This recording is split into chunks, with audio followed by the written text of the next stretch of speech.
महाराष्ट्र का विपक्ष दल जब सत्ता में था तब 2 या 3 दिन में कोई भी विधानसभा का सत्र हो, विधान परिषद का सत्र हो, वो समाप्त कर रहे थे। हमने तो ये पूरी तरह से 8 दिन का रखा है। बीच की सारी छुट्टियां हमने खारिज कर दी। रविवार का दिन है, उस दिन भी सत्र रखा है। महाराष्ट्र में सब दूर चुनाव हो रहे हैं। ऐसे चुनावी माहौल में विधायक, वहां सत्र चल रहा है और सत्र में विधायक मौजूद नहीं है और वो चुनाव का प्रचार कर रहे हैं, तो उस सत्र का क्या फायदा? तो ये मूल बिंदु है। हम सत्र को देखकर भागने वाले लोग नहीं है, हम सत्र चलाने वाले लोग हैं।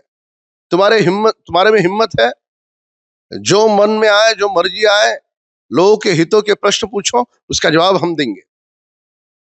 पर सत्र में धांधली करना, हंगामा करना, सत्र बंद गिराना, ये सारी नौटंकी महाराष्ट्र का विपक्ष न करे। सत्र चर्चा का एक व्यासपीठ है, कानून बनाने की एक जगह है।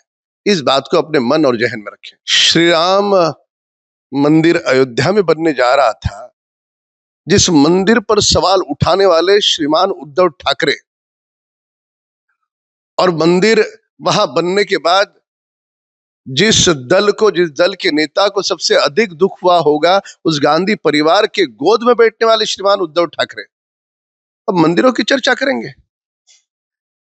अब भी ये महाराष्ट्र नहीं भूला कि दारू के ठेके आपने चालू किए थे और मंदिरों को ताला लगाया था, और यही राम कदम था जो सड़कों पर उतर करके आंदोलन कर रहा था, घंटानाद कर रहा था।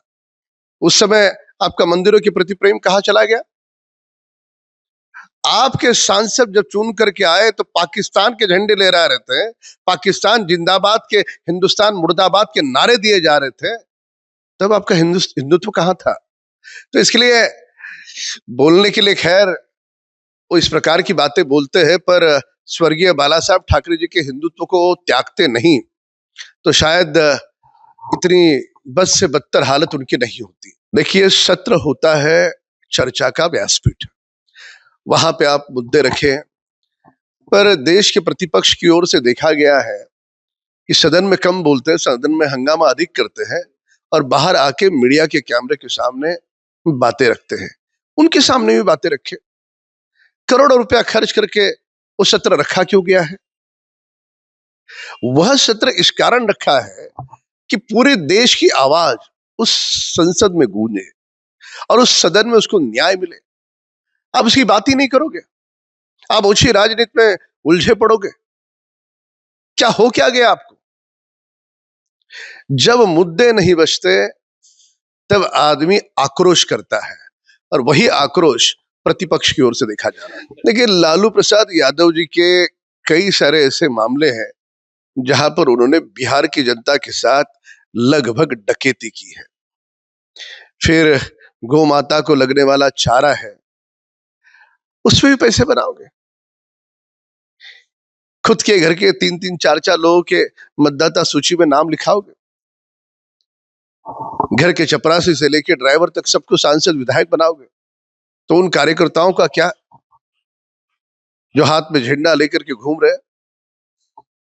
तो जो भी मामला है न्यायपालिका में चल रहा है, तो उस पर अधिक टिप्पणी नहीं करेंगे, पर न्यायपालिका उचित फैसला करेगा।